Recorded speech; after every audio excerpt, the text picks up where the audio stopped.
Alors, l'entrée en politique de PKP ne semble pas profiter au PQ dans la région, selon un sondage léger commandé par le FM 93. En fait, notre région, perçue à une époque comme un château fort caquiste, est en train de basculer maintenant dans le camp libéral. L'effet Péladeau semble profiter aux libéraux dans la région de Québec. Selon un sondage léger réalisé le 11 mars pour le compte du FM 93, si des élections avaient lieu maintenant, le Parti libéral obtiendrait 39 % des votes, 7 points devant le Parti québécois, qui récolte 32 % des voix. 19 % des intentions de vote vont à la CAQ et Québec solidaire obtient 7 %. Par rapport au plus récent sondage mené en tout début de campagne, les intentions de vote des libéraux grimpent donc de 7 points, le Parti québécois recule de 1 point, mais c'est la CAQ qui écope le plus, avec un recul de 5 points.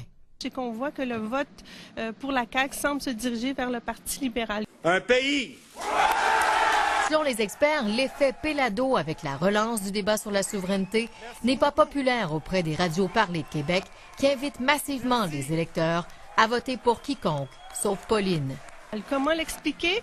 Il y a l'effet n'importe quel parti sauf le Parti québécois qu'on entend dans les différentes radios. Un sondage qui fait sourire les libéraux, contrairement à la CAQ. Ils en profitent même pour dire oui à l'anneau de glace, au diamant de Robert Lepage et au projet de caserne si cher au maire Labaume. On va les maintenir, ces projets-là. Je suis quand même surpris d'entendre M. Legault là-dessus. Il faut les continuer et continuer à développer nos infrastructures. Pauline Marois se dit prête à retrousser les manches pour conquérir la région. À faire tous les efforts nécessaires pour aller à la rencontre des citoyens. De son côté, la CAQ de François Legault accueille ses résultats avec prudence. C'est certain que quand on commence à parler de référendum, puis Pierre-Carl Péladeau en a parlé, il y en a qui reviennent dans leurs vieilles habitudes. Fort à parier que les chefs feront sentir leur présence dans la région de Québec d'ici le 7 avril.